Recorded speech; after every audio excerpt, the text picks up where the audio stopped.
The SitRep podcast is sponsored by Black Site Studio, the creators of incredible pre-colored terrain. Whether you're looking for terrain in 28 or 15 millimeter, they have a wide selection just for you. No matter the type of game, Black Site Studio has exactly what you are looking for. They have new releases all the time, and their catalog continues to grow. So the next time you're considering new terrain, jump over to Black Site Studio, and you will find just what you need. Remember to let them know you heard from us. Black Site Studio, the official sponsors of the SitRep podcast.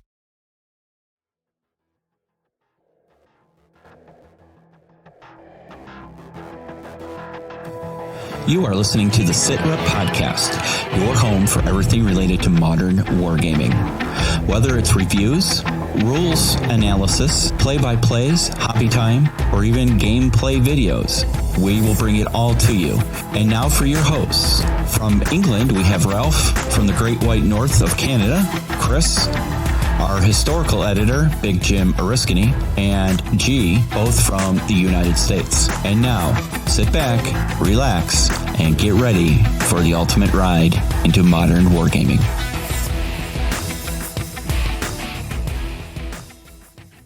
Hello, everybody. This is G, and you are listening to the SitRep Podcast. This is the first episode of Series 4, or Season 4, depending on which side of the pond you're on. And we have a full show, and we have an especially full house today. So, joining us in this very special first episode of the new season, we have our historical guru, Jim Oriskany from sunny Florida. Jim, hello, Happy New Year. How you doing? Hello, everybody. Glad to be back. Awesome. And then over in merry old England, we have Gaz and Hello, Ralph. hello. Happy New Year, guys. Happy New Year. Happy New Happy New Year to all everybody out there as well. All right. And then joining me in the United States studio, I have Marty. Good morning, all. And Chris. Hello, everyone. Now, this is not the Chris from the SitRep podcast. This is the other the Chris. He is here to help us overanalyze everything. And that'll happen. Strap in, boys. It'll be an interesting conversation between Jim and Chris at some point, I think. So, nothing implied there, but I think you guys will put your brains together and you'll really be able to dig into some deep territory. And then the rest of us can just go ahead and get along with the project. Right. So.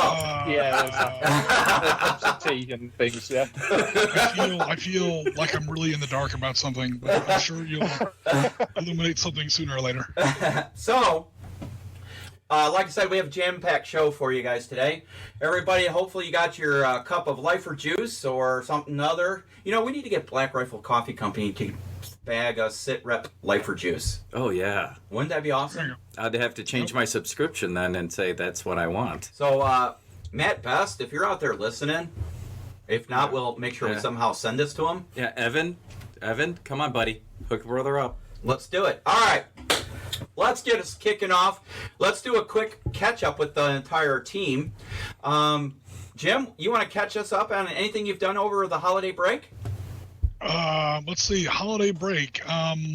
Lots of little projects going on. Modern Warfare-wise, we've been continuing with HK Ops role-playing game, which is really starting to quote Full Metal Jacket, the drill instructors are pleased to see that we are growing beyond their control. I am literally losing control of my group, which is a good thing, in a good way.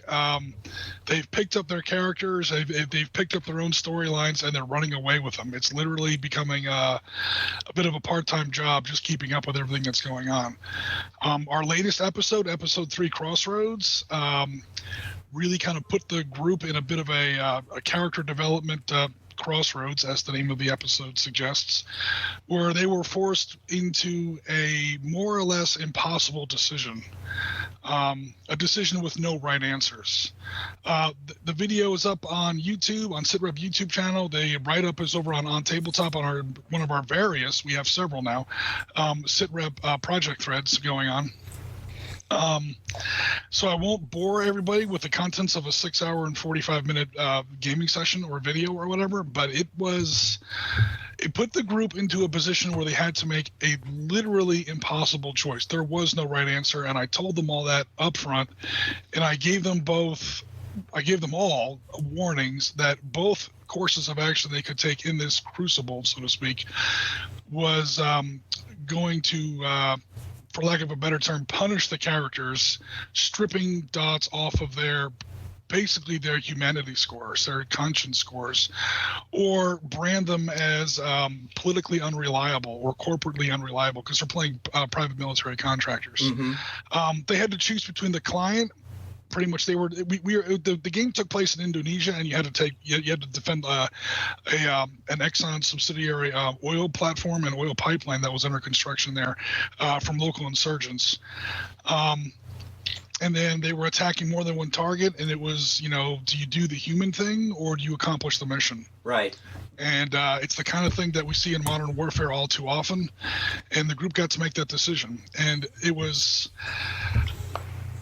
two flavors of horrible. There was no right answer, but in that they were going to be confronted with a certain type of adversity, and therefore overcoming that adversity develop their characters.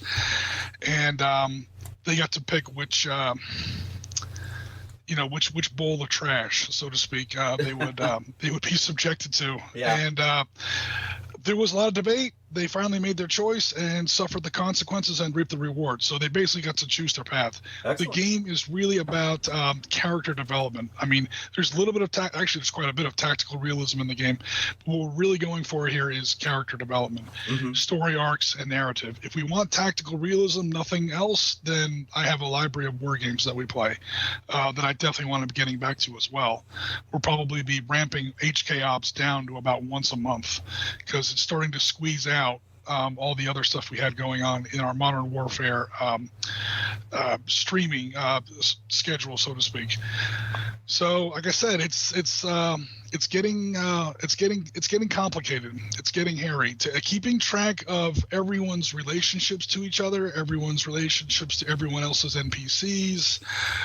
Who's got a relationship with who doesn't have a relationship with who's doing this, who's doing that, what's going on in that hotel room, what's going on, it's getting to the point where we need an Excel spreadsheet to keep track of it. Yeah. And we're only our third episode in. So it's definitely taken off. Good. We've also been streaming some of our hobby where we've been continuing to work on our 15 millimeter Iraqis to take it back to a little bit more of a tactical perspective. Because my Marines are done, as we showed on Sunday stream. We just have to now give them something to shoot at.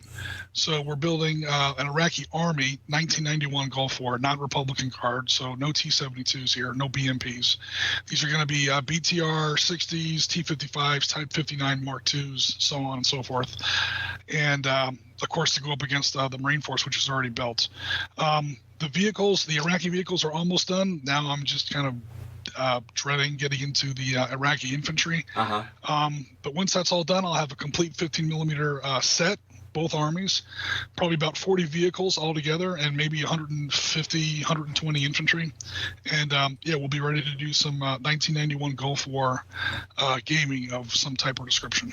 Perfect. Awesome. Yeah, the HK Ops has really taken off, and I say run with it as much as you can, or you're comfortable with.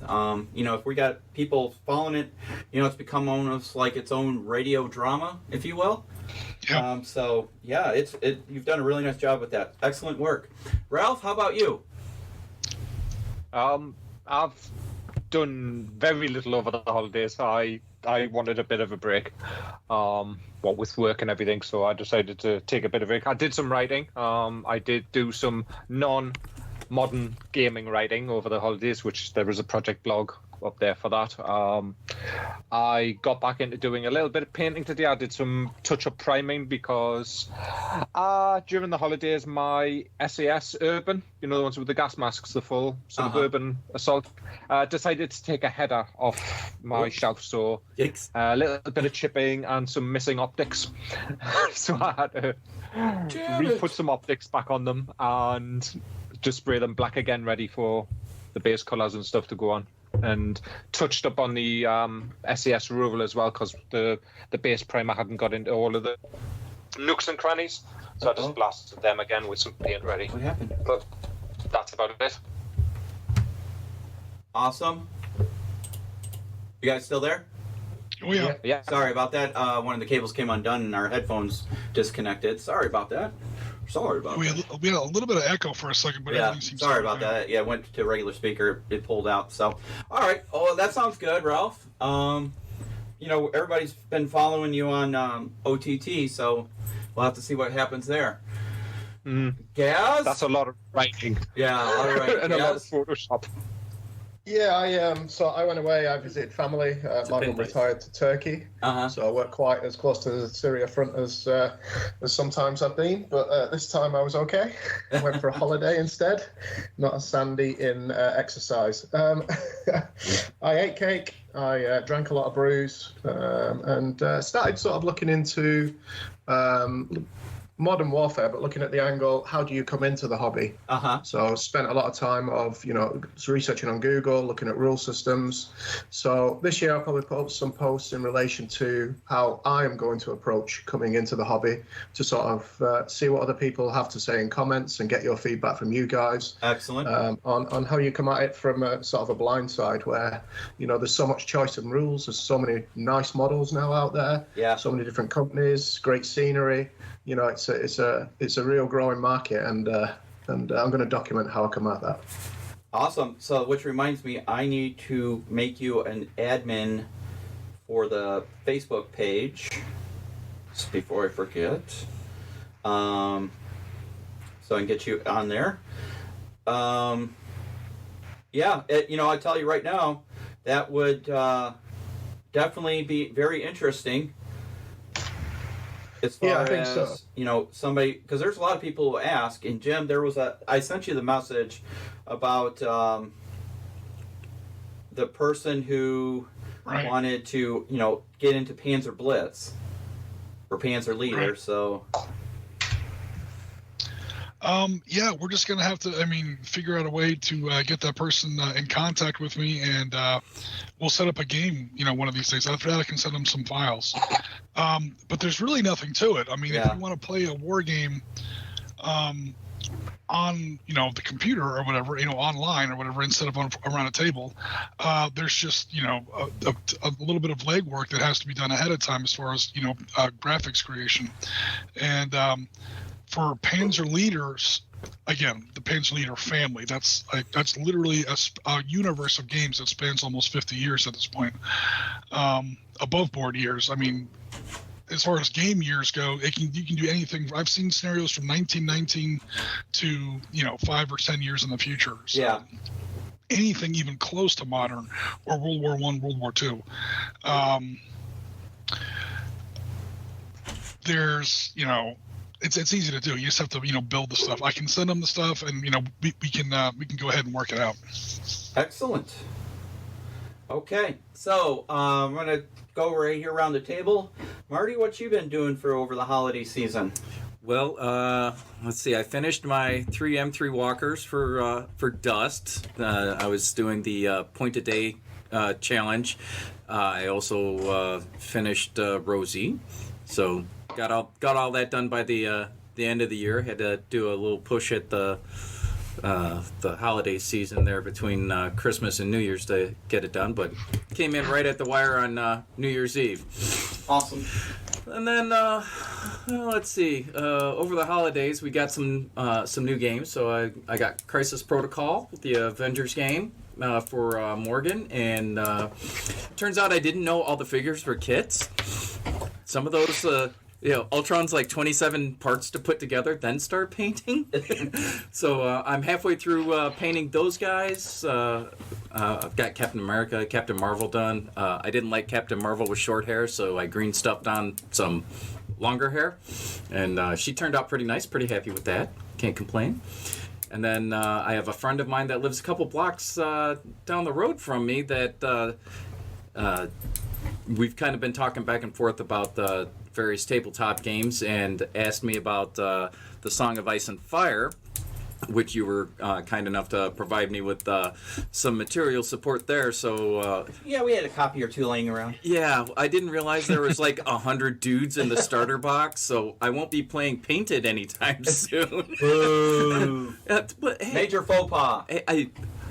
is it better to play unpainted, or is it better to wait the 2 months it's going to take me to paint all those It dudes? honestly depends on who you talk to. Yeah, well, in this case, because I am a fan of playing painted, it's just it's a matter of time, because I have to finish my my Avengers guys. I also bought the Harry Potter miniature game for Christmas for the family, and I haven't even cracked that open yet. So that's next. Well, if you need help there, we have a special person who's excellent at cleaning and priming models for that and assembling them, and that would be Gaz. I heard. I just didn't have the game yet. Oh my word. There it is. You've been volunteered, guys. Well, shipping might be a problem, but other than that should be all right. Yeah. No, we'll just have you have to come over and celebrate what's an American 4th of July. Nothing better than having a Brit celebrate 4th of July with us. Well, yeah. I'll bring my red coat I and musket. was gonna say there's probably some sort of uppity colonist comment coming there. I'll dig my grey wig out. But yeah, that's pretty much what I've been doing like the last 3 weeks. Excellent. How about you, Chris? Mostly just working. That gets in the way of a lot of things. Painting a miniature for our D&D game, and actually just painting some early versions of it.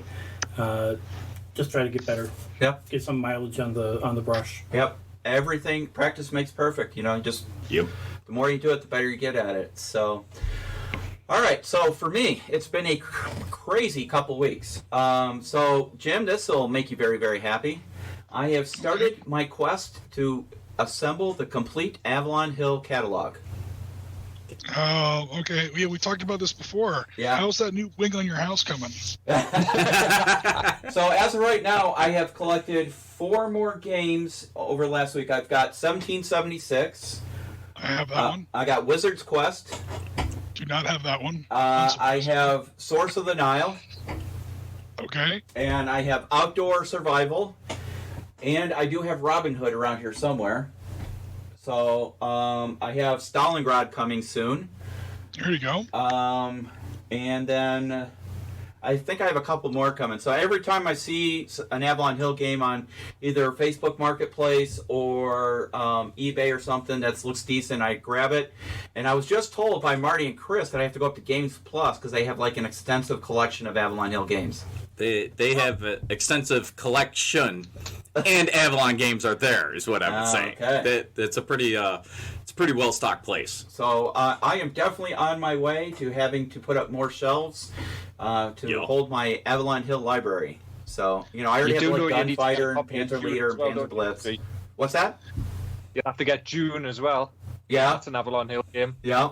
But I have Circus Maximus. I'll have to get Gladiator and all the Squad Leader and Advanced Squad Leader. I was just going to say, that's when it's going to get crazy. Yeah. Is when you get into all the Advanced Squad Leader supplements. I tell you what, some of those supplements are going for crazy amount of money.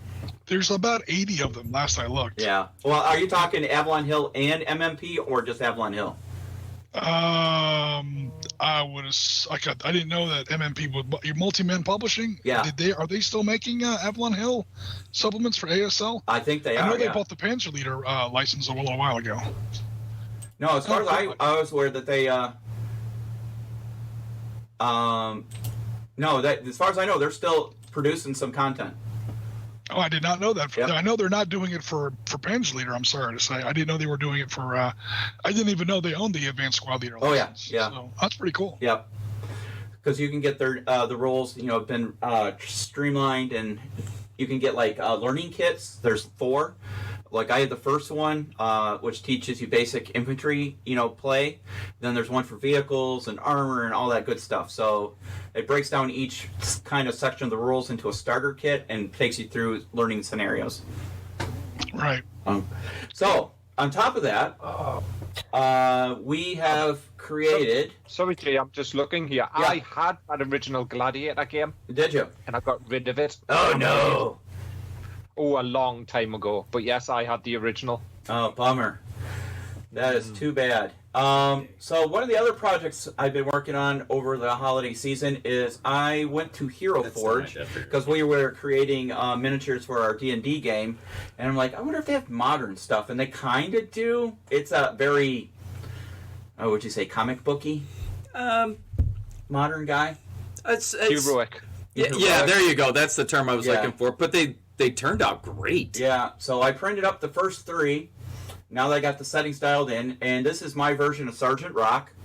If everybody knows, that's like one of my main characters when we play a game. What did we just do, Jim? Oh, when we did Contact Front. Contact Front, one of my leaders was Sergeant Rock.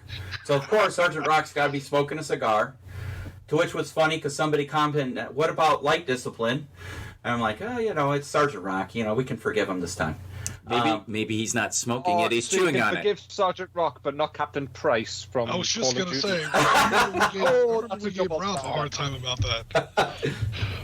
Yes, I know, but come on, the dude was in the woods next to a compound full of bad guys, and he lights up. Sorry, that's kind of stupid. Just gonna say. I think that was the inaugural edition of Gianna's drill sergeant rant. Right? I think that was the very first one. So, but the mini turned out good, and here's why we did this. So, as a thank you to all our Patreon supporters, we are going to give away some little swag. So we have 3 levels of supporters. We have the supporter, the team supporter, and then the producer, the first sergeant. At the supporter level, that's our main, primary level, everybody will get a free mini. We'll send them a mini. At the team supporter, you will get the mini plus the official Jim Oriskany long story short shot glass. Marty and Chris, since you're not really familiar with that, when Jim does extensive, what would you say, teaching explanations. He gets on this dictation. I'm trying to put this in a way that it doesn't sound mean, but he likes to really delve into the depths of something. He expounds with great detail. Yes. Okay. The world is built on details. If you don't understand the detail, you don't understand your subject matter. That's right. So eventually, the words "long story short" comes out several times during a broadcast. So we've now turned it into a drinking game. So when you hear "long story short," you take a shot. Yeah. And you're doing it to make this long story very short, like 2 words, but that's okay. So you do shots every time he? Yes. Well, hopefully he doesn't say it too much. It was one time. Jen and I, Jen's his girlfriend. Jen and I were counting during a live stream. I think you were doing hobby. I don't know if you were building a map board or what. I can't remember exactly what. I think it was. And you said it about 6 times. So. Well, I was trying to teach people over the stream how to use Photoshop 14. Yes. Which is, so in the time span of 2 hours, it was 6 shots. I would probably need to do shots just to understand anything about Photoshop. So maybe that's right in my wheelhouse. There you go. So they do gallon bottles of spirits over there. Yes, they do. Yeah. Well, we had to do the Full handle. SITREP disclaimer. We accept no responsibility for. Do not condone the SITREP drinking game. Yep. So that's at the team supporter level. At the first sergeant, which is our producer level, those people will get the mini, they'll get the shot glass, and they will get the custom dice bag from Cozy Dice. So that's me. So those guys that are supporting us at the top level, I will be reaching out to Andy to get some bags, and we'll get your mini and your shot glass and your dice bag sent to you as our little thank you for your support over this past year. Because it's been, roughly a year since we did Patreon, and we're up to 15 supporters now on Patreon. So thank you very much to everybody who supports us. That money goes into an account, and it helps to upgrade equipment. Jim got a nice set of headphones. I got a new mic arm because my other mic arm kept collapsing, and that's some of the noise you were hearing in the background. So we appreciate your help on that. So on another token, very exciting news when it comes to Patreon swag. The thing is with this miniature that we're sending you right now, since it's a Hero Forge miniature, we can't sell it. It has to be given away, right? So we wanted to come up with our own, more towards our style instead of this hero-ish look, and it looks great, but also to be able to sell it if we wanted to. So I don't know if any of you are familiar with the name Patrick Keith, but he is a pretty famous sculptor in the miniature market world. He has his own company called Bombshell Miniatures. He does a lot of sculpting for like Reaper miniatures, and he did some for Paizo, for Pathfinder, a lot of different games. So he has agreed to create a miniature and sculpt one for us that we can print on the 3D printer and either send out to our supporters or be able to offer for sale. So it's very exciting news. It's going to be totally custom from the ground up. Can't wait to see it. Yeah. It's awesome. He does great work. So that's going to be a long discussion about what the subject matter is going to be, really. Yeah. So, you know, and the nice thing is we're going to do some cross promoting. He's going to offer the mini as part of his Patreon subscribers too. He has like a catalog where you can order minis. So he's going to cross promote it in his Patreon group as well. So his catalog of offerings, which is nice. So I think it's really good. I heard from Blacksite Studio they're interested in continuing their partnership with us, and there's another company that's very interested in coming on board as a supporter as well. So we got a lot of exciting stuff in the works. So that leads us to our major discussion topic of the day. And why Marty and Chris are here, they're always welcome, but, you know, I made them come early to help with the podcast. I showered and everything. Same here. I didn't know we were going to be drinking this early in the morning. I'm okay with it. I was going to say, you're wearing pants today. Well, you know. That's a far as you know. discussion. All right. So, if you guys have been paying attention, either on the Facebook, Jim, which reminds me, we got to get you a presence on Facebook. Somehow, some way, I got to convince you. People are looking for you to ask questions. All right. So, I don't know what I got to do to twist your arm, but Sign him up and just tell him this is him and tell him that. Just use his email address. You're in, brother. I drafted to Facebook. Yeah. So, if you guys have been paying attention, model for our army, I guess not. World War III starting if you didn't, catch the memo after we got the guys in Iran. So I did my time. All right. So, what we've been cross-promoting on Tabletop and on our Facebook page, and I apologize to whoever Maria something is. She sent me a really not nice email saying, "Quit bothering me." And I'm like, "Well, I didn't bother you. That was Facebook when we did our, you can pay for an ad to like grow your audience." Somehow, somewhere, she clicked something that said she liked games, and so Facebook sent her the thing. So, Maria, wherever you are in the world, I'm sorry. Not really, but it's almost we're as if trying to be Facebook nice. was a tragically flawed company with no responsibility. Right. So we're sorry. Anyway, Huh. so there's Sounds this little ad or blip going out. It's called 13 days equals 13 hours. And I've had several people who know what it means, and then there's a lot of people who don't know what it means. So that's what we're here to talk about today. 13 days to 13 hours is our attempt to recreate Benghazi from 2011. We are going to create a scenario. We're going to talk about that. We're going to work through it here as a group. And then how we're going to take 13 days, 13 calendar days. It may not be consecutive days, but 13 calendar days to recreate the 13 hours. So if you've ever seen the movie or read the book, I highly suggest you do so. It's a really good movie. It will give you an idea into the background we're doing. So I teased up our first picture on the OTT project site, and I think I put it on the Facebook page as well, showing some bare metal Spectre miniatures. These are what are these, Marty? Alpha. Task Force operators. So they are the closest I could find to the kit that the guys from the CIA Annex were wearing when they went to go rescue the ambassador. So the GRS. Yeah. Yes. So Now we're going to put our mighty brains together to come up with the project. Is this where we start drinking? This is where we start drinking, right? There's Irish whiskey in the flask right there. Oh. You want it in your coffee? Well, now. I have it. Hold on! I'll get it because I need to you got it. go see Man About a Horse. Okay. It's the flask's literally on my bathroom sink. Oh, okay. Good. I'm going to your bathroom. That's amazing. What a coincidence. All right, so this is where Chris and Jim come in because you guys are very analytical in a lot of ways. So here's my thought, and Gaz, jump in because as a newbie, as far as modern miniature wargaming, not newbie to wargaming or military, obviously, but how do we do this, right? Okay, so Gaz has some designer chops on it. Yeah, he does. He does. So this is going to be awesome. We have 2 game designers in the house. We've got, historical editor in the house. We've got military experts, if you will, or survivors. Hysterical. Yeah, we have military survivors in the house.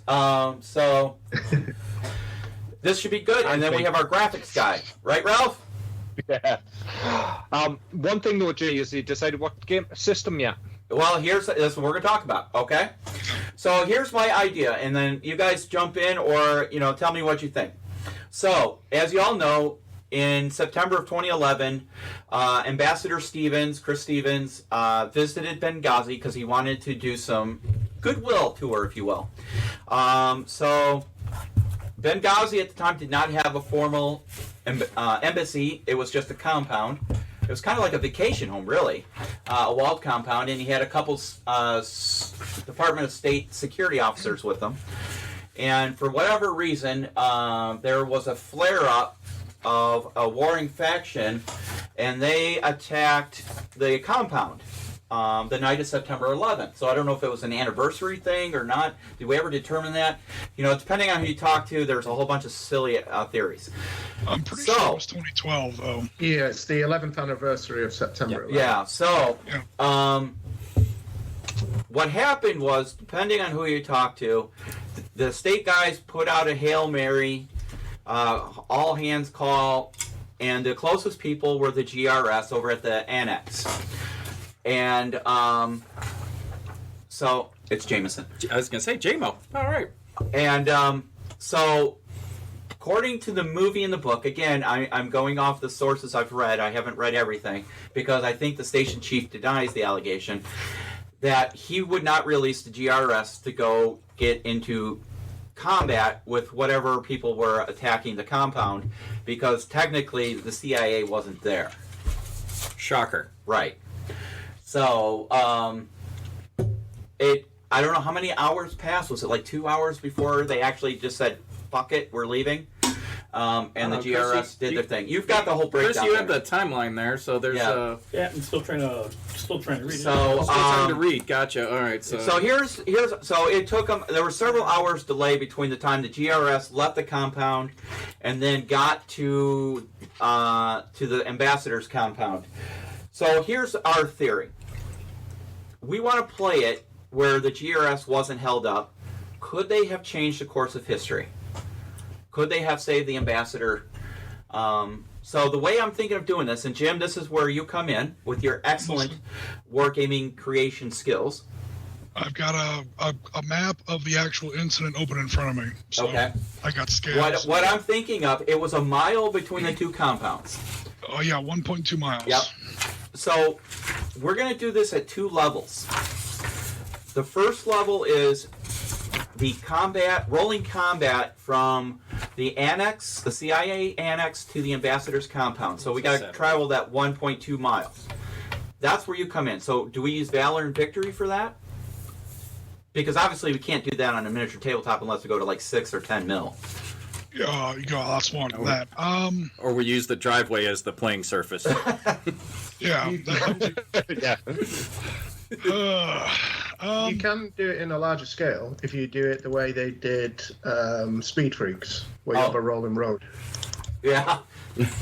So you remove a tile, as you actually have the vehicles move down a road and basically slide back and put the tile at the other end or a new tile. Well, yeah. There again, Gaz, we're doing this in 13 days, not 13 months. It's not a problem for you, G.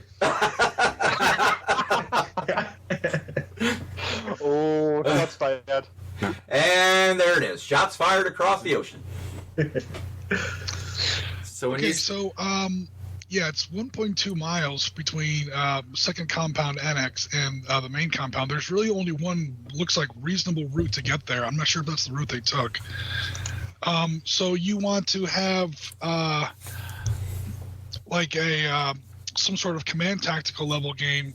You can do it with miniatures. You just have to kind of forego the whole WYSIWYG concept. There are plenty of miniature games that people say, oh, miniature games are only good up to certain scales or certain sizes. Yeah. Well, one figure can represent 1,000 men. We see that at Battle of Waterloo, Leipzig. So there are ways to do it. It just won't really be visually WYSIWYG. The figures won't be the same scale as the buildings or whatever, which for some people defeats the purpose of a miniature game. Right. Well, that's what I was thinking. If we did it like a hex encounter game, or Gaz, when we did Day of Heroes. You know how we did the run from to get to the down helicopter? Yeah. So same kind of thing, right? Mm-hmm. So Jim, we do it as a Valor and Victory or Day of Heroes, whatever, on a map. Just a run. And I don't think they did a straight shot down the road. I think they did get detoured a little bit, at least from the movie it appeared that way. Well, there's no road that leads directly to it. There's two routes to get there. Either one's going to involve some turns. Yeah. So it's not like get on a road and just go straight forward. Yeah. So a rolling system might work, but you'd have to have at least one or two corners in there. Yeah. If you wanted to do it that way, or if we wanted to do it, I'm trying to see about how big the Valor and Victory map would be. To do it, we can make the map as big or as small as we want. In the end, it's a game. Uh-huh. But if we wanted to try and recreate the incident as best we can, with the one historical caveat being. The operators are not, the GRS operators are not delayed or whatever. Yeah, right. All right, so let's see here. I'm doing some math here on my keyboard here. All right, so it's 6,400 feet divided by 3. That's 2,000 yards divided by 30. It's going to be a big one. It's going to be about the same size map as we did for the Vol River Crossing, 82nd Airborne. Okay. 20 September. So if we did it in Valor and Victory. Now, about how many people were in that GRS group? There was, 6 that responded? 5 or 6? I believe there were... See, this is where modern wargaming runs into a problem. You would have a map 70 hexes across, and your entire force would be literally less than one counter. Yeah. It would be 6 guys. So 6 guys is basically, we could cheat a little bit and say that they're, or we could make them all heroes and we could have like 6 figures or whatever. We could probably do that. That would probably be the smartest thing to do. Well, while they were traveling, it was 2 vehicles. Right. Yeah, it was two sets of basically not Humvee, but they were using armored up beamers or it was an up armored Mercedes and SUV. Yeah. It could definitely work as like a mini game. It would not care. It doesn't have the legs to be its own game by itself. Okay, so how would you propose to do it? 5 hours of work and 5 minutes of gameplay. It would be it would, because it's like I said, your army, the biggest you could possibly make your force. And by now we're not even really playing Valor and Victory. We're making up our own system, which is fine. But we're talking about literally 6 or 7 pieces plus whatever the enemy had. Did the GRS encounter resistance all the way there? Oh yeah. Okay. Mm-hmm. So boss. Times 2 bad guys at least, maybe probably times 3. We're talking about maybe 20 pieces, 25 pieces on the map, which is respectable. But have you seen the movie 13 Hours, Jim? No. If you get an opportunity, check it out because that will give you a lot of background on it, or the book. You could read the book as well, but visually, 13 Hours, the movie, would give you a kind of a sense of what they were going through. I have a genetic innate distrust of movies. I know you do, but at least it would give you some background. I'm not saying it's totally 100. Remember, it's from the viewpoint of one of the GRS guys that survived. Yeah, Jack Silk. Yeah, so I've got a reference open here in front of me. It's just not going to be, completely. But what happened? It was almost like Black Hawk Down in the sense that they were going through the roads. They encountered some resistance here and there. The two, if you want to call them snipers, the long rifle guys, they did try to get to high ground above the compound. Could not get a good sight picture. So there was time wasted them trying to get to high ground and then having to leave it. And then they met up in the compound. The guys got into the compound after the bad guys had already been in it and set it on fire. They tried to rescue the ambassador. They could not find him. They rescued the IT guy who unfortunately had died before they got to him. They pulled everybody out as the second wave of guys were coming into the compound. So there was a small firefight in the compound, and then they had to do another race back from the compound to the annex. And then they did the Alamo essentially at the annex. Yeah. Right. I think the truth of it is, if they'd not got delayed, they'd have hit the compound when the main insurgency was going on, and the numbers would have meant they wouldn't have gone in at all. Yeah, but that's another what if. Perhaps. Would they have gone in? Yeah. Would they have fought outside the walls? What would they have done? So, these are all the interesting aspects of it. What I know about Benghazi, the city, is from World War II. Yeah. There's not really any terrain that's high over those walls. I don't know how high those walls were. They were obviously probably it's within a city. Feet, maybe. It's within a city. 12. So if you're trying to get a line of sight into the compound from outside the compound, you're gonna have to get on a. Well, they were climbing a building.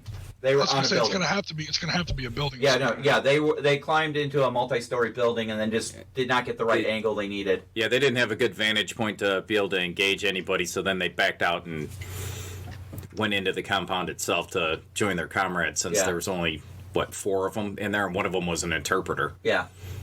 So you have like six or seven individual. I don't want to say heroes, but individual. Heroes in a gaming sense, like individual characters that are, units that are one person. I'll put it that way. Single man units or whatever. Yep.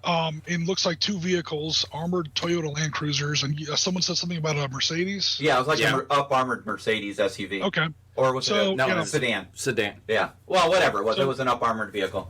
A couple up-armored, formerly civilian vehicles. All right, so they're cruising down the road. Again, it sounds like you want the main miniature table to take place in the main compound. That's where the main battle's going to take place. All right, so you'd have almost like 2 mini games, like them getting there and then them getting back, assuming that they can get into the compound, save it, and then get out. Yes. That's fine. I would suggest some kind of like I don't want to say make it a stealth game, but make it something like, all right, as you're heading down the road, there are certain things that you can do in the system to modify a die roll. How many of these local hostiles are going to see you, and then if there's shots fired, okay, next turn that roll is going to be higher, and that roll is going to be higher. That rolls. The more trouble you get into, the more trouble you're going to get into. Because now there's more noise. Obviously, organically in the game system, in the turn sequence, you're also going to be slowed down. You can't just 1.2 miles on an open road. You can do that in a minute and a half. Yeah. But that's not going to happen. It doesn't sound like it. No, they also during the travel there, they ran into several unknowns. So they didn't know if there were armed parties out there. They didn't know if they were an ally. They didn't know if it was another competing faction, because Benghazi was kind of up for grabs by various factions at that time. So there's some folks they engaged, some were actually allies. Some just kind of gave them the side eye and let them pass.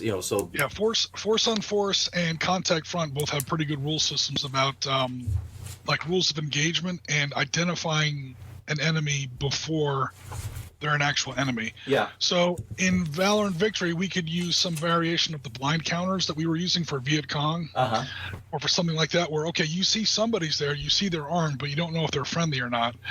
And whoever's playing the locals or whatever, only when they fire, they're almost certainly going to get the first shot. Or, it's up to the GRS. The GRS can just, go in there guns blazing, but then they're going to be enemies with everybody. So I don't know. It doesn't sound like we want that part of the game to get too bogged down. We're just trying to see how long it takes and how many guys make it to the main compound. The main compound is the main game. Yep. all that transit game is going to determine is how many turns it takes and how many of the original GRS operatives make it there. Yeah. In other words, that mini game up front, all that really does is set up the starting conditions for your main game. Yes. Yes. Yeah. Okay, so if you make it there on turn 3, this is the state of the enemy force. If you make it there on turn 4, it's a little bit worse. If you make it there on turn 5, it's a little worse. So, because I'm assuming that as the attack was going on, more and more insurgents were attacking that main compound. So I don't know. We'd have to figure out some way to determine how the results of that transit game are going to affect the starting conditions of your main compound firefight game. Yep. I think as well, just an idea, just going off that from the travel, the travel stuff, and that is you would need, I think, a separate event track for, say for example, on turn 1, 50 insurgents have hit the compound, yeah? And then you could have it, if they are delayed by, say, turn 6, something bad has happened within the compound, say. Well, at some point, it's just like Rourke's Drift, the building catches on fire. So you things like that. Yeah. So you're having an event track for what's going on at the compound while the JRS guys are traveling to it. Yep. So they may get there in 2 turns. If they get there in 2 turns, nothing catastrophic has happened, so they are at a better advantage than, say, getting there 6 to 8 turns later where the compound's on fire. 2 of the protection group that are with the ambassador are dead. He's hidden away somewhere, still alive, but is in jeopardy. So you have that sort of thing going on. Yeah.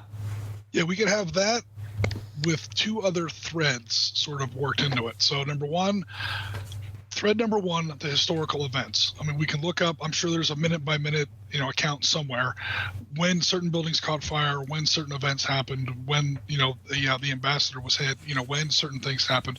That could be built into that table. Number 2, I think we want to add a certain degree of randomness. Yes, most definitely. Where it's not automatically getting worse as we go. Because we want to be able to put a dilemma into the transit game where, okay, we got to the edge of the compound, things are really bad right now. Do we want to wait a turn, hoping that things will get better next turn, or like the firefight like swirls off into a different part of the perimeter or something? With 2 trade-offs, next turn might get even worse, and next turn we out here in the transit game might get hit by even more insurgents. So it's going to be a risk-reward kind of thing. Yeah. And 3, a general trend. These are the 3 basic threads of probability we want to work into that chart. Is that in general, but not entirely, but in general, the longer it takes, the worse it gets. Yeah. Otherwise, there's no point in having in the transit game the GRS operators to be in a rush to get to the main compound. So it would be a little bit of time spent on that chart to really kind of come up with a compelling range of probabilities. I would suggest that work on some sort of a bell curve, 2d6 or maybe even 3d6 or 2d10s or something like that, as opposed to a single dice. That allows more likely stuff. First of all, I'm just a fan of bell curves, and because, I mean, obviously in game design, bell curves will put the more usual events happening much more often, and the really crazy stuff does happen, but not nearly as often. Whereas if it's just like a straight out D6 or a D10, the crazy stuff can happen just as often as the not so crazy stuff. Yeah.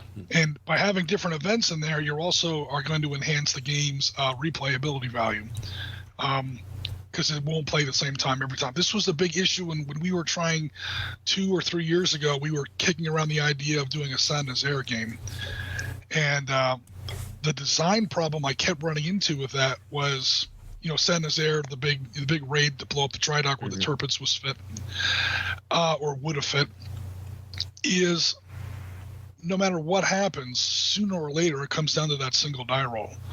Does the Campbelltown hit that dock and blow up or not? Yeah. If it does, the Germans lose no matter what happens. If it doesn't, the British lose no matter what happens. I mean, so it becomes, okay, well, why replay the game when you didn't really have any player agency in the first time? It's just a historical event that doesn't really lend itself to a big game for that reason, unless you get really fancy with the victory points and so on and so forth. So I bring all that up is because we would definitely want to avoid that. We want to avoid it where, the diplomatic security service isn't the only thing that matters. The status of the ambassador isn't the only thing that matters. Because in that sense, if he gets, if he's hit like 2 or 3 turns in, the transit team hasn't even made it to the thing, to the compound, then what's the point of continuing the game? Right. We want to make sure that our victory conditions and that random events table has some elbow room where the game can continue and can continue more than once, because you don't want to do all this work and only play it once. And get to, so you can have a challenging game for both sides. And I mean, we're talking about all this stuff, how do we handle the GRS? How do we handle the diplomatic security service? How do we handle the compound? There's another player in the game too, unless we make it a solitaire or a cooperative game, which is a possibility. Not to muddy the waters too much, we could make this a cooperative game where the Libyans are handled more through an AI deck or something like that. I mean, there's plenty of choices here. So I guess that'd be the first thing we want to determine. Okay, we've got some basic concepts down. We have the main compound, and we have a mini game that transits from CIA annex to the main compound. That's great. Do we actually want to make this a war game, or do we want to make this some sort of collaborative, cooperative game? One thing with the transition, the 2 armored Toyota Land Cruisers, because I've just been reading up on it, did make it there and back. So they weren't destroyed en route and they weren't destroyed on return. It seems that the only thing that hit them was AK-47 fire and hand grenades. Yeah. They did get back with like flat tires, obviously multiple bullets, but because of what they were made of, they did make the transit. The initial consulate was called in at 9:30 p.m., so it's a night fight. Yep. So keep in mind for your rules, It's like 2.5 hours. Yeah. We're kind of ignoring that anyway. Yeah, and the team left at around 10:05, so 22:05 hours, should I say, having been briefed and loaded into the Land Cruisers, and they were back in the annex at 23:50. So what's this 11:50? Oh, that's when they got back. Sorry. That's when they returned. Yep, gotcha. So not 2 hours. Close behind the annex, because it was all logged in the station book. Oh, not even it's quite a minutes. short initial timeline. So if they left at 10:05 and they got back at 11:50, you're talking an hour and 45 minutes. Yeah, they spent very little time on the objective at the consulate because they had recovered who was alive and who was dead that they could find, and then they couldn't get back into the building because of the fire, and presumed that the ambassador had been killed in the fire and loaded everybody up and rolled out back to the annex. Mm-hmm. Yeah, so it's quite a short timeline for the initial bit. The actual main part, the 13 hours, was the defense of the annex. Yeah. Mm-hmm. They do make it seem like there was a lot greater time span between the time they went and, when they got that first call for help and they actually left the compound. They made it seem a much longer time span than, 40 minutes-ish? 35 minutes is a long time in a firefight. Oh, hell yeah. It is. 35 seconds is a long time in a firefight. So, yeah, I mean, so I do remember they didn't have the stuff to break into the buildings, so that's why they put the diesel down to burn them. Yep. Yeah. So they had limited capability to get through what is a standard diplomatic compounds. You've got the anti-climb walls, you've got the CAC gates that are hardened, you've got hardened buildings, you've got the 100-meter perimeter, from the wall in, nothing to be there, so you've got a kill zone. There's like a standard pattern for US embassies. Yeah. Yeah, now the consulate wasn't truly up to the physical security standards required of an embassy, which was one of the beefs about the place in the first place. But yeah, it did have it had hard rooms, didn't it? Yeah, it had walls, it had fields of fire. Not the best in the world because we're gonna put an orchard and a vineyard there. That palm tree looks nice. Yeah. Can I ask a quick macro question? Yeah. Libya is a nation that has effectively 2 capitals, Tripoli and Benghazi. If this was an actual embassy, this was the official United States No, it embassy? was not. It was. I was going to say, where the hell is the Marine Security Guard? No. No, it's a diplomatic outpost. Yeah, that's exactly what it was. Okay. Feb 17 was a security, which was a local martyrs brigade. It was later disbanded about a year later. Having basically some joined the fight and others just walked away, but they were facing down a lot of people. And as we know, especially in the more kind of third world type of setups, they didn't have any particular loyalty other than to themselves. Yeah, local troops are rarely reliable. And they were ID checkers and gate open and closers for the most part. Yeah, and they left when the shit got real. Yeah, and it was a show of force presence that, hey, this isn't a totally unguarded facility, until you showed up and then it was. So here's what I'm thinking, Jim. Okay. So we have 13 days. Again, this isn't consecutive, so we do 13 days of streaming.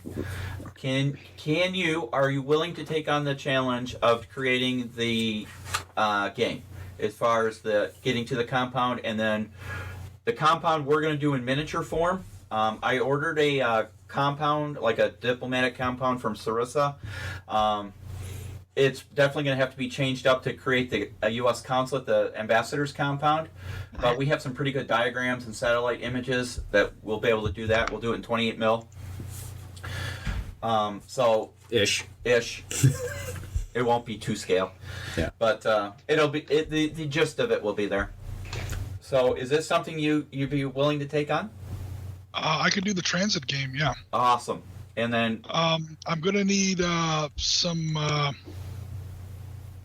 I can do the map. I can make the counters. I can, design the game. I can even probably work on that chart that we were talking about. Now, what I'm going to need is some more details, like the names of those GRS guys, if they're available. If not, I'll just give them numbers. They are available.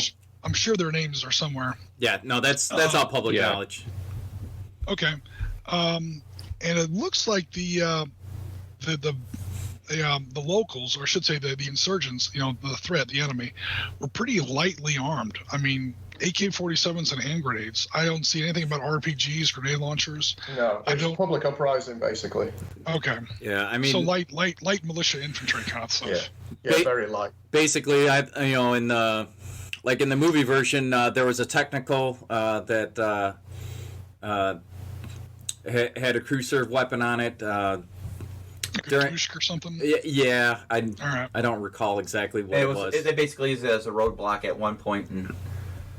And then there were some, when it came down to the annex fight, there was some heavier weapons that got involved, RPGs, mortars. That's what killed everybody. Yeah, mortars apparently hit the main, I should say the secondary compound a little bit later. Yes. Yeah, and that's... It took that place under mortar fire. Yeah, and that's what killed Doherty and Rowan. Yeah. Interesting thing for you, G. Yeah. 13 hours. The map for the annex is on Armour 3. What? Wait, what? It's a map on Armour 3. So we could do a third part in Armour 3. You could play a digital finish. Sweet. And now that I've got the internet working right, we can actually have a group of people play each of the characters. Yeah. I'm not sure if it's multiple player or whatever, but yeah, Armour 3. Well, if it's Armour 3, it can be multiple player. If it's Armour 3, it can be multiple. All right, well, so phase 1 is the Just hope race. they don't have a VR version, G. What's that? Just hope they don't have a VR version. Yeah, right. So phase 1 is Jim's going to create the transit to the consulate, the ambassador's residence. Phase 2 is that Chris, Marty, and I are going to work on the miniatures version of the consulate, the ambassador's residence, and do that game. And then 3, if we decide to, we can always look at a video version for the annex fight in Arma 3. So when we say 13 days, we mean like if we stream once a week on this, it'll be like 13 weeks or something like that? We have 13 days to complete this. Cool. So no pressure. Yeah, like Jim, no, you got 13 days starting now. Okay. No, if that's the case, tell me. I mean... No. I mean, I don't want to spread it out for 13 weeks because we might lose some interest somewhere, but... How fast? Yeah, but somewhere in the middle, Yeah. Gotcha. So we just have 13 calendar days, or 13 24-hour periods to complete this project. Okay. So 312 hours. 312 hours. So, Jim, you're going to work on that. Chris, Marty, and I are going to work on the painting, the miniatures, and the compound. Ralph, I need you to create graphics and a video intro. Yep. Okay. Gaz, what would you like to do? I know you're kind of limited with... I'll get a brew. I don't know. Okay. It's an interesting one, actually. Do you want to work with Jim on rules and stuff? Yeah, I can help with Jim. If anything I can help Jim with, I'm more than happy to. Okay. The only remaining, or not really the only remaining question, but the first initial question I run into is, for the transit game, did we want to make this a competitive or a cooperative style game? I don't know. Does anyone want to play the Libyans? I mean, I play the bad guys all the time. I play the NVA. I play the NVA so many times in Vietnam. It's like, I have a picture of Ho Chi Minh. You play them so many times that you actually have a pith helmet and Ho Chi Minh sandals. I have Ho Chi Minh's portrait up here in my office. I'd be happy to play the militants and keep in mind, take away my knowledge of military and just put it at what I think their level would be. Okay, so we want to make it competitive. Okay, cool. That's actually a little easier. So we can do this as an online stream, and we could get a couple guys to play the insurgents or the bad guys, and we can have a couple people play the GRS and the State Department, and those people. Yeah. Now the game that I'm going to be working on is only going to be the transit. It's going to be the guys getting from the compound. Okay. Well, from the CIA annex to the compound. Yeah. So it's going to be six operators and a variable number depending on activation rules. Yep. But at least 12, probably up to 25 or so. You've got a terp in there as well, an interpreter. Yep. Right. Okay. Yeah. In fact, if you want, yeah. Cool. But remember, everybody speaks shotgun, so you don't necessarily have to have a terp. But it is. It does. No, because it does play into protection. Is it a good guy or bad guy? Because if you get up to a roadblock, and if like in the movie, they sent the interpreter out to talk to this one group. If you didn't have the interpreter and you're not speaking Libyan, I don't know what they speak, but so. Then you have the factor, okay, do we shoot or not shoot? Because we don't know if they're bad guys or good guys, or do we wait for them to shoot? At least with the interpreter, you could always send the interpreter out to see if it is good guys, bad guys. Does he get wasted and make it your mission's more complex? There's so many factors you can roll into it to make it a more interesting gameplay. Yeah, or do they lie to the interpreter and say, yeah, we're 17 Feb, we're good guys, we're with you. And then as soon as you go by, they smoke check you with a dishka. Yeah. Now, you had also said that you were talking about yours is the game in between, but what about on the way back?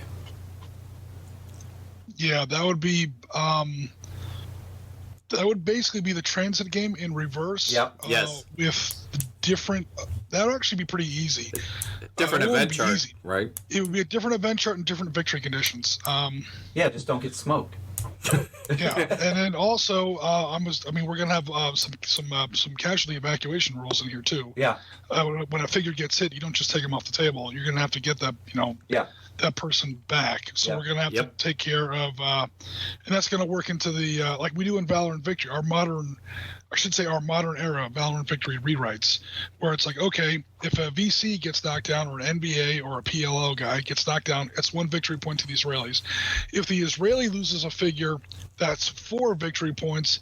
If it's an unsecured casualty, in other words, you left him on the field, or God forbid he got captured, that's worth 8 or something like that. Uh-huh.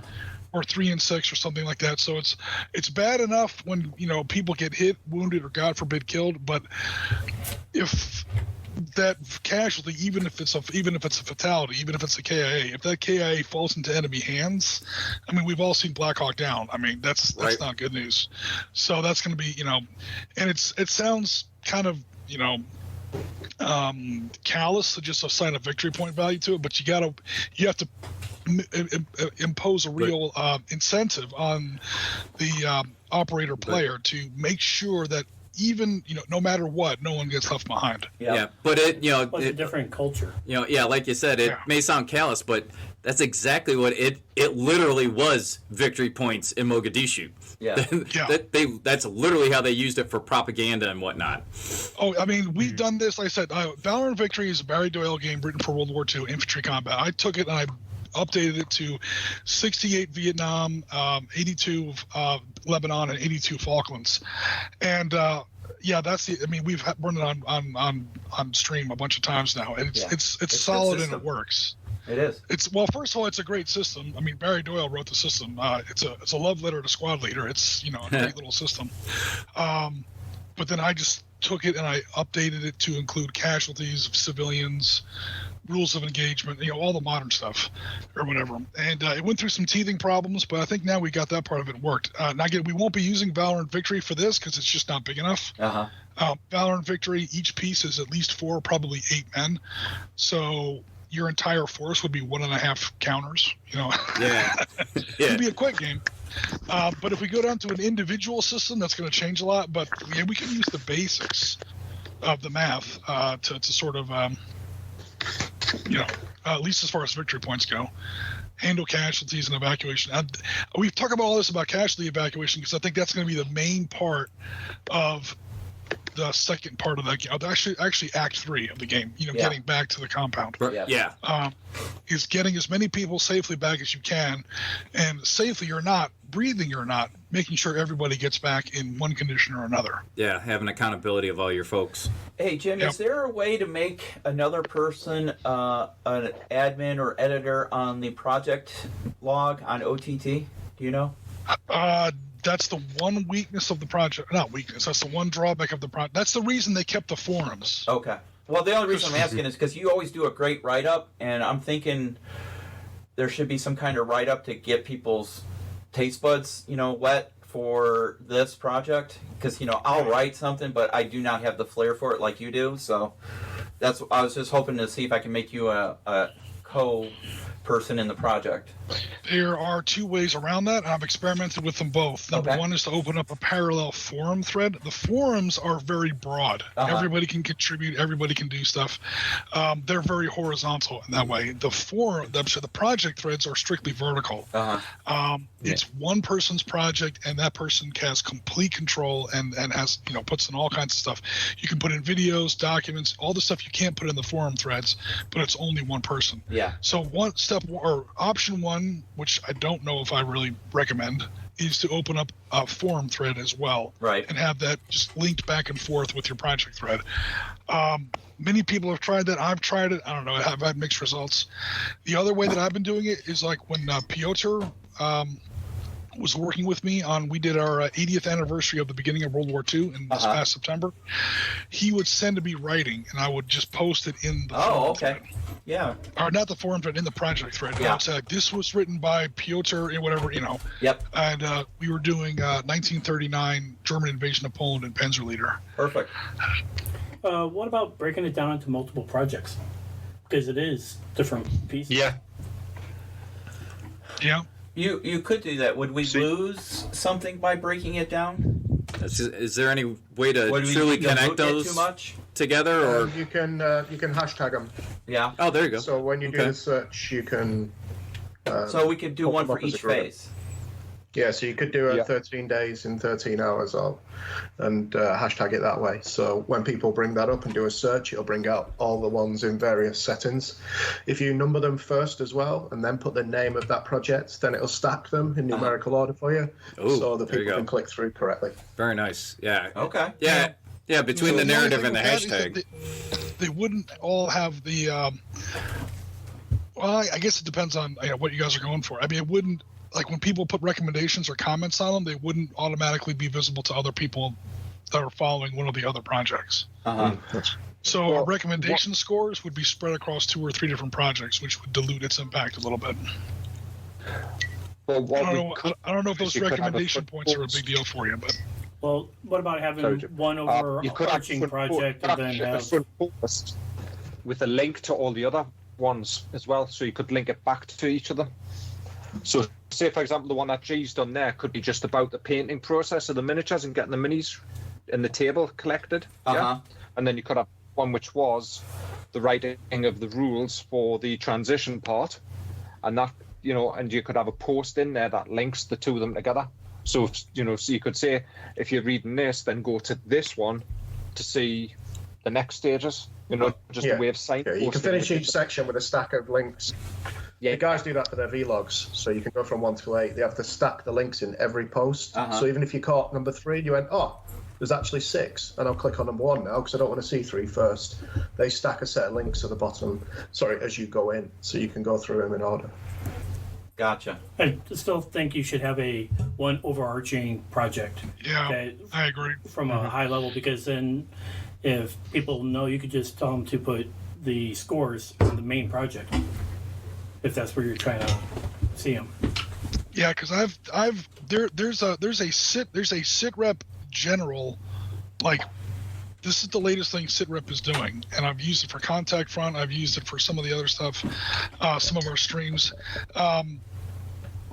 It hasn't really gotten a lot of attention so far, so I don't know if putting putting this transit game on that thread would be a good idea or whatever.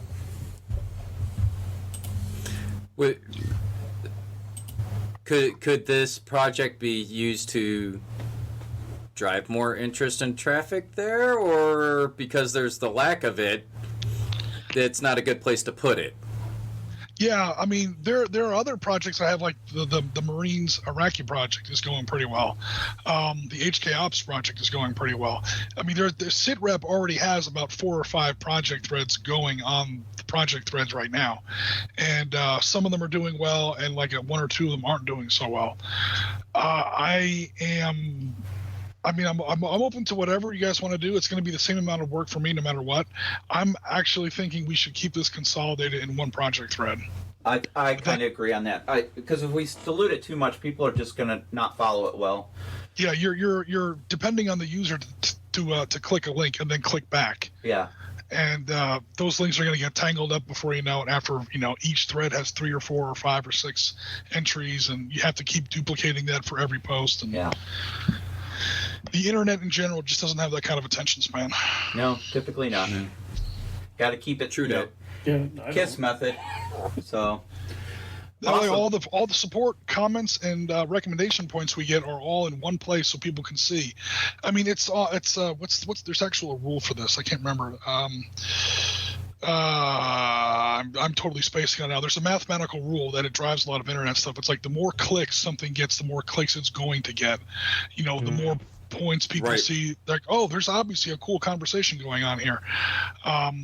So to kind of condense everything into like a one-stop shopping kind of a model, I think would work better. I would just have, if you want me to do writing for it, I just have to send it to you, and then you can just copy paste it into a text I file. think that would probably be the best way. I think that would probably be best. Yeah. It keeps everything. It makes sense. Easy to find one spot. You're not jumping all over the place. Yeah. However, if you're counting the clicks, clicking off onto a different project, then clicking back, now you've got 2 clicks for the main project instead of 1. Yeah. The problem is what if they don't click? Yeah. Yeah. You give them the opportunity to not click then. Yeah. Yep. So. And I don't even know if OTT. I know me as a user, I don't see clicks. The only thing we see is comments, and we see those recommendation upticks. That's kind of how I track what. I'm sure they have a way to track traffic that's a little bit more granular, but I just look at the consumer or the user facing interface where it's just those little red, yellow, and blue thumb ups or whatever on the recommendations. Yeah. Right. And that's what shows me, oh, this project is really kicking ass. I'm gonna put more content into this project, or this project is kind of sucking wind. People aren't that into it. Another possible reason that it might be better to put things all in one project thread is that's more consistent or more regular updates. Yeah. And that keeps it on the top of the site more often. Yeah. Now there is a limit to it. I think it's every 12 hours or something like that. that way people don't spam, projects. You just keep, updating. Uh-huh. But to have more like an update every day or every 2 days will keep the project more visible to more people on a more consistent basis than having 3 or 4 different projects getting updated once a week. Because that front panel is only like 5 or 6 projects wide as far as whether or not it's visible on the top page. I agree. I think that's probably a smart move. Where are we looking to finish the timeline of the story? So we obviously know where the start point is, and that's at 9:30, at which point the attack's already in full flow, and the news has just come through to the annex. Uh-huh. But where are you actually looking at playing until? Well, that's the question. Until the vehicles roll back through the gates? Yep. Or are you going to do the next fight? That would be a 4th game. Yeah, that's what I'm thinking, Yeah, well, we're doing the Alamo. Well, so that's the question. We have to kind of decide: do we end it when they make it back to the annex? I would say yes. I would say yes, because I think that's another whole table you guys got to build. Well, that or I'm doing it on. Well, here's my thought on that: is that it's when you get back to the annex that ends this game. Yep. Now, in the future, if you want to do an expansion, you add the annex in as an additional module expansion, whatever you want to call it. But that gives you room to expand this particular game. That's a good idea. Yep. And we could possibly revisit this, Yep, I agree. If it turns out people... date. You could come back and go, that works great and excellent. And that way we're not investing too much in it. Yeah, it turns out it's popular and people like it. We're like, well, hey, now we're going to show you some more. Yep. Also, all we're trying to do is answer the question: could the ambassador been saved? Mm-hmm. Right. Mm-hmm. So at this point, I'm good with that. And it also gives us time, as you said, to build the additional terrain if we end up doing it. Yeah. If you're doing the Alamo, then it's a decision on do you do it with miniatures or do you do it digitally as well. It looks like a smaller map, but it would be another map. Yeah. Mm-hmm. Yeah. They brought a lot more to the fight in that one. So the range stuff, you're talking heavy weapons. So they were engaging the compound from well outside the walls at some points. Yeah, and dropping mortar straight on top of it. Well, and like the mortar stuff would probably be like off-table fire. That. Oh, absolutely. Yeah, but they brought a lot of RPGs and some other stuff into that one as well. Yes, because they set up at the back with the coaches before they all rolled out. So there's a lot more to that engagement, and they were attacking multiple sides at the same time. So obviously that increases your footprint. Yeah. So I mean, from the way I'm looking at it, we could do that final phase if there's a good response, because I mean that would be a lot of work. I mean, not that the other parts aren't, but you're looking at a lot more work. Excuse me. To do that, so I'd hate to put in that much more work if I think we're going to get good response on this. I think that if we execute this well, people will definitely be interested in seeing how it plays out, and it could just be the second part. Well, and I think that if people are interested, I think that you'll get the feedback. Well, how come you didn't do this? Right. Why didn't you finish the fight and the story? And then you'd be like, well, the people have spoken. That's what we're gonna do. Mm. Yeah. What are you thinking for models for enemy forces, the militants? Well, orcs. A bunch of targets. Orcs. I was thinking Song of Ice and Fire. I know somebody's got 100 miniatures and I need those sorts of numbers. As long as you're willing to play unpainted. Hey, sprayed is painted. It's just... Well, I do have a swarm of Tyranids. I do have several menas that I've already painted up. Remember, Gas, the ones we used to test the contrast paints on? Yeah, the guy in the green coveralls was particularly good. I remember that one, Yeah, so, I mean, I guess I could order some more menas. So we're not going to use meeples? No, we're not using meeples. Yeah, because the problem is numbers. Yeah. Because obviously the militants were... Why contrast paints are work. And I got 2 guys sitting here that are going to help paint up. True that. So I don't know, what are you thinking? Probably 50? Jim, what do you think? Because obviously we're looking at ratios and stuff here for combat. Are you talking about just for the main game, not the annex, right? The actual, just the main game. Yeah, the actual miniature game. I don't know. Yeah, probably. I mean, if we say one mini represents 3 guys, as far as the enemy. Yeah, I think that'd be fine. 150 troops total. Because at the end of the day, regardless of how quick they're going to get there, the attack was already in full flow when they left. Yeah. Before they left. Yeah. So they'll probably already be dissipating. The bell curve might be a reverse, as the forces and the militants have nicked what they want to nick, attack what they wanted to attack, and gradually numbers drop off. But so does the likelihood of the loss of the protection guys and the ambassador himself. So it might be a weird one for the bell curve, actually. Oh, no, that actually makes sense. Like, on turn 1... Well, you're just starting further to the left on the curve. Yeah, on turn 1, you're fighting 10 insurgents, and the ambassador's survival check is 95%. On turn 2, and then eventually turn 2, turn 3, turn 4, on turn 5 or so, the number of militants has peaked, and the ambassador might be down to 50%. And then on turn 6, maybe it starts to fall off on the militant side, because like I said, maybe some of them have already started to leave. Or they get done looting, or doing whatever it is they're doing. Run out of ammo, probably. They run out of ammo, or who knows what.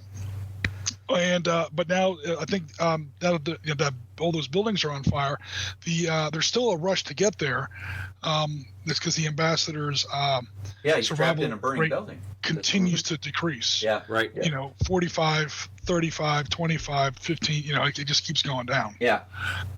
So the GRS operators never want to just sit there and let the grass grow under their feet. They have to get there. They might get there and they say, well, oh man, it's, we could fight 100, militants now, and the ambassador is 70%. Next turn, the ambassador is down to 65. What I say, 70%. The ambassador is now down to 65 or 60%, and we're fighting 50 terrorists. Yeah. Now we're fighting 30 terrorists, but now how far do we want to push it? Yeah. And that's where the GRS player literally has to make a gut check. The faster he gets in there, the more risk it is to him, the better the risk, the better the safety margin is for the ambassador. Yeah.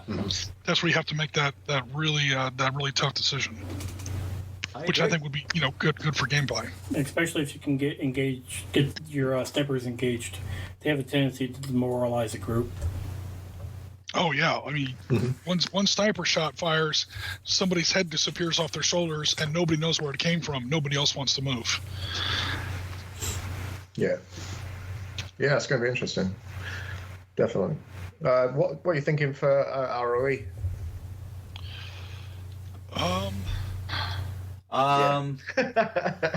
Because you've got mixed. You got obviously. I was going to say there's not going to be a lot of civilians. It doesn't sound like there's going to be a lot of civilians on the board. I mean, because the civilians are going to, they hear all those gunfire and explosions. They're down in the basement. This is where they live. They're not going to be out on the street, but there are those other militia factions. Yeah. Some of them might be friendly. So it's a little different than usual ROE. Like the ROE we use in Valor and Victory is, here are the enemy and here are the civilians. And the civilians move more or less randomly, almost like the zombies in the Walking Dead game. Yeah. Neither side really controls them. But one side can take advantage of the civilians and the other side can't. The quote-unquote good guys can never fire through or into, or they can never assault a hex that contains civilians or whatever. And I've seen it happen on the table where the NVA or the VC will use them as shields. Sure. There was a hooch up on top of a hill one time. The NVA had a douche in a hut with civilians, and they had a half a Marine company pinned down. They couldn't fire into that hooch or call in mortars or whatever. Once those civilians left, that hooch was a grease spot. I think we called it an F4 Phantom Strike on it. Done and done. Yeah. They couldn't do that until then, and by then the Marines had taken casualties and lost time and everything else. Here, it's going to be kind of tough. I have to think about it, because the quote-unquote people that you're not supposed to shoot at, it's not just that they're civilians. It's their potential allies. If you shoot at them, they're now enemies. You convert them into additional enemy units. Yeah. But they could even be an enemy unit leaving that doesn't want to engage as well. That's another one. Yeah, that's going to be one of the more... That and the event chart are going to be the two most complicated parts of this game. Yeah. something to think I'm about. gonna have to think on that one. Now, Yeah. wouldn't you have different ROEs for on the way there? You know, you almost have to get shot at first to know that they're the bad guy. But if they're in the compound, well, they're bad guys. Oh, Yeah. well, that's once. Yeah, but that's- the miniature game you guys are handling. Right. Yeah, that's a different game. In some ways, that's going to be a much Essentially. more conventional game. Yeah. Right. Yeah. It'll be more moving through the streets. You see guys that are, I don't know, 400 meters out walking away with AKs on their shoulders, laughing and talking. Right. Those have probably just come from the compound, but you wouldn't engage them unless they engaged you. Because you've got limited ammo, you don't know what you're walking into, you're trying to get there in There's only 5 or 6 of a you. hurry. Yeah. But at the same time, Yeah. you're potentially leaving enemies behind you as well. So you might see them on the way back, and I think that's going to be the interesting part of the game, because those guys could have a poppy on the way back. Yeah. Oh, yeah. But as you're getting closer to the objective on the way there, it's going to be they're more bad guys because the Yeah. good guys are not going to want to be in the area. Yeah, definitely. And it being a public place and a public uprising, the public would have known about it as, you know, the men grabbed their AKs and walked out the door, and they'd be telling their families, get inside. The word would go out, and that place had just shut down from the civilian population perspective. I'm picturing for the transit game, the route back is going to be much more straightforward than the route there. You think it's just the 2 turns, come out, turn left, straight down the road, turn left, down to the That top. and like Yeah. return of rules of engagement and who's firing at who, because like you said, most of the either neutrals or friendlies are going to have left. Pretty much once you see, and also from a meta perspective, by then we're on phase 3 of a 3-phase game. People are either going to be tired, or God forbid, the game might already be decided by that point. Yeah. Yeah. So we're going to want to get through that part relatively quickly. And But also, it's going to be fight through, though, isn't it? At the end of the day. because it's phase 3 of a 3-phase game, it can't influence phase 4. You know, it's whereas the transit game 2 there is where most of my worries are. I mean, because there we're going to have to do. It's going to immediately impact obviously the rest of phase 1, also phase 2, and potentially all the way to phase 3. It's going to everything that happens in those first couple turns of that game, and if that game is badly designed or something goes sideways, it's going to throw the whole game completely in a cocked hat right off the top of that, so we want to avoid that. Yeah. But the way back, I think it's going to be an almost It's just a run and gun at this point in time. more almost a Mogadishu mile. Just get back to Right. get back to the safe zone as fast as you can. Yep. Try not to don't leave any casualties behind, and haul ass. I think at that time you're just doing, the run, and it's just people pot shotting at you, no straight on combat. So Yeah. You're just going to try and run any roadblocks, anything like that. You're just going to try and push it. Any fire the GRS might do at that point, it's just going to be to suppress people shooting back at them. yeah, They're not going to be kicking down doors looking for people or anything like that. It doesn't sound like. yep, Yeah, there's no point in having a bulletproof window open. yeah. However, depending on how guns free they are on the way in, is going to negatively affect them on the way out. Yeah. Oh yeah, if there's only 2 guys left by that point, God forbid. With there being such a low friendly count, what are your thoughts on ammunition? Because Do we want to I'm pretty get that- sure once they got to the compound, they actually had to switch out a lot of the gear for what was available. Yeah. I don't know. I compound guess has its that's own going to have armor. to take some consideration. I mean, do we want to get that deep into the weeds on? Yeah. Yeah, I don't think you would in the route in, but I think for the game potentially, I think you could. You could be hitting a dead man's clip. I almost think, I don't know, Jim. I mean, is it a random die roll to see if you, you're out of ammo? Or, I mean, I hate to do a lot of bookkeeping saying, all right, we're down to 1 mag each. And There are people that do that. Like you'll roll 2d6 to fire, and if you roll snake eyes, you're magically out of ammunition. These guys would know their round count. yeah. Yeah, that's kind of a shortcut and an abstracted shortcut that a lot of game systems use. I don't know if I could would. do, Well, the other option, I just thought of another option, is we take, let's say, a 12-sided die and use that as a countdown. So, I don't know. I mean, you almost have to do multiple bookkeeping. Each of your 6 players, yeah. You have a 12-sided Good, die as your mag count, and then you have a 20-sided die as your round count. I mean, it's kind of ridiculous. I don't know how you would do it where it doesn't interrupt the flow of the game. But, we're not the movies where you have unlimited rounds like Rambo. First edition Spectre had, in one of the optional rules, did have ammo counts in the first edition rule set. But is it in the second edition? I don't have my book near me. No, it's in the first. Okay. I've done it in other games where you had a dab card for each weapon, and basically you just dabbed as you went, to just white dots, just to make your life easy. But with this one, because the timing is everything, maybe once you get to your tabletop fight at the compound, if you had a turn count, and after a certain turn count, you start checking for ammo. Okay. So you've got a random turn count until you've got all your objectives, until you decide to leave. So if you run that in 5 turns, you're fine. You had ammo the whole time. If you run that to 9 turns, that's 7 turn, 8 turn, and 9 turn, you were rolling to see if you're out of ammo. Yeah. Now, are you doing the ammo count for both sides? Because they do completely different. Well, I wouldn't say you would do an ammo count for the insurgents, because they're just it's mob action, and then they ebb based on the turn.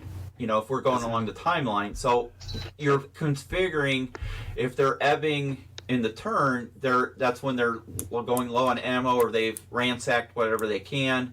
So I don't think we have to count ammo for the bad guys. Yeah, I was going to say, that's more of a kind of event-based than, in my mind. Okay, they've gotten this far or they accomplished this and now they're going to pull off. But until then, they're randomly armed with whatever small arms they had. Yeah. Right. And at least on the run-in... And one thing I would like to... Go ahead. Sorry, go on, Jen. Oh, I was just going to say, at least in the transit game, I don't think you would be fighting the same insurgents from turn to turn. Maybe 2 or 3 turns if you get hung up on a roadblock, but even if that part of the game lasts 6, 7, 8, 9 turns, you're fighting different insurgents as you go because you're driving through a part of the city. Now, as far as keeping track of ammo goes, in the transit game is going to be done online in Excel. So I could have a tracker where it would be on the same table and you would literally just put like a click in a box or something or whatever. Right. If you wanted to. We're talking about 6 guys. Well, the other thing to remember on that is these guys are in up-armored vehicles. They're not shooting out of their vehicles unless they get out and dismount. And there's a pretty good chance I don't want to get out of the big armored box that's going to protect me from all the small arms. So there's not really going to be any Well, they dismounted a couple times on their way in. Yeah, to negotiate or So I mean, there's got to be some roadblocks in there at different points because they all have to dismount to get around them or. That's when the interpreter comes in as well. Yeah. Yes. Yeah. Wasn't one of the vehicles lost though? Didn't one of the vehicles get lost? No. No. That was on the way out. That was the State Department guys. Was that on the way out? Yeah. The two Land Cruisers made it right. We want to be careful about building a rule system around what happened. Yeah. Mm-hmm. Because we don't know what's going to happen. Right, exactly. We want the game to be, Well, there has to be that randomness as far as encounters and roadblocks and all that. We don't want to play it like it actually happens. All right, turn 1, we're doing this, because then it's you're just recreating. You're not playing. You're doing a simulation, aren't you? Yeah, it's not a simulation. The good thing is the compound actually had an armory, so you could have that as an objective. As long as you get somebody alive that can put in the key to get you in. Yeah. Well, that's what I was going to say. Yeah. Once we I would not say that the ammo level of different phases of the game affect each other.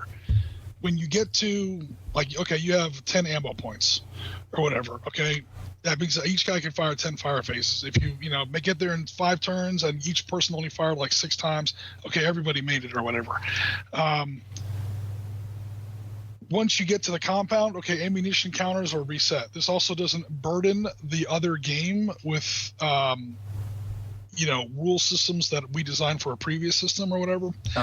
And like you said, factually there was an armory there. So everybody if you make it to the armory and you get inside if you make it to the compound and you're inside the compound, everybody gears up and, Refix, phase 2, everyone's ammo counter is more or less reset. You get to the end of phase 2, the miniatures table.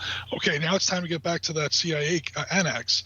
Everybody load up with everything that they can carry. We're making a run for it. Again, everyone's ammo counter is reset. Yep. No, that makes sense. So keep it compartmentalized. Don't have it be, well, I fired too many times back in the race to get to the compound, and then I get to the compound, I have no ammo left. Yeah. I mean, I don't think we should do that at all. Nope. No. All right. Sounds good. Sounds like a plan. So now we have to work on timeline. But also, G, you've got to think is what rule set are you thinking about for the 28 mil compound? Well, we'll probably use Spectre for... I would probably say use Sanguine. Really? How come? Spectre doesn't have that... you shoot, say for example, a member of the JRS guys gets shot, yeah? He's going to go down straight away. There is no granularity for injuries. Yeah. There is, if you fail a lethality roll on you hit, but you don't do a lethality roll, then it goes to a wound table. Yeah. Yeah. But I think possibly Sanguine might work better because then you've got that element of role playing into it, where you can customize those GRS guys. And then, of course, you do have the Special Forces book that Michael Charge wrote, which has, the stats in for doing SEALs or Delta or whatever, and it gives you there's some rule sets specifically for Special Forces in there. Yeah. Well, there's contractor stuff too. Were you guys talking earlier about having the insurgents on the miniature table on a not one-to-one correlation between miniatures? Would Sanguine support that? I think it would.